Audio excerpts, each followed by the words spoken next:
Emmanuel Macron joue à plein l'ultra-présidentialisation de nos institutions, et même au-delà.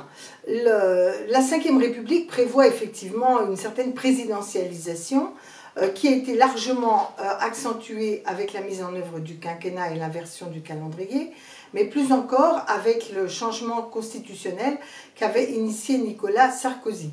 D'ailleurs, au passage, celles et ceux, qui ont permis le passage de cette modification constitutionnelle ont de lourdes responsabilités. Je pense aux quelques socialistes et en particulier à Jack Lang qui avait apporté son concours à cette mauvaise affaire.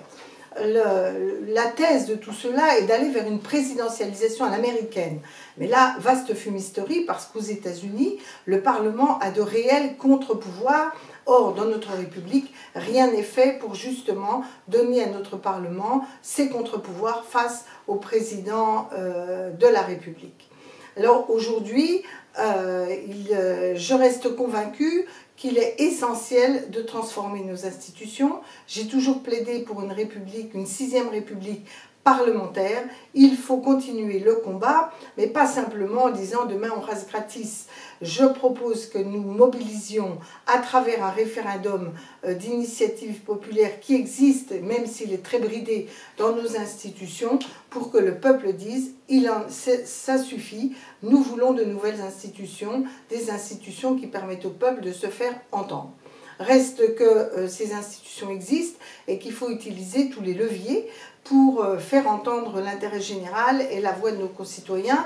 Alors j'entends avec beaucoup de distance les larmes de crocodile que certains versent sur le compte d'Édouard Philippe en disant qu'il est humilié. Ben, il n'est pas obligé de se laisser humilier, il peut réagir, manifestement il est complice.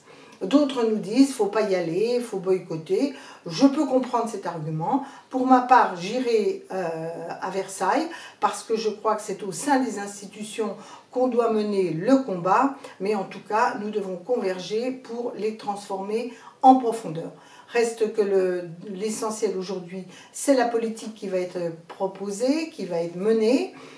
Et là, il va falloir s'y opposer au Parlement, car même si notre pouvoir n'est pas considérable, le pouvoir d'interpellation, de blocage, d'explication et pourquoi pas de relais de la mobilisation populaire est une des fonctions que l'opposition doit assumer sans vergogne. Alors je vais sans illusion à Versailles, mais avec une grande détermination pour changer nos institutions et changer la politique que Emmanuel Macron veut nous faire passer de gré ou de force.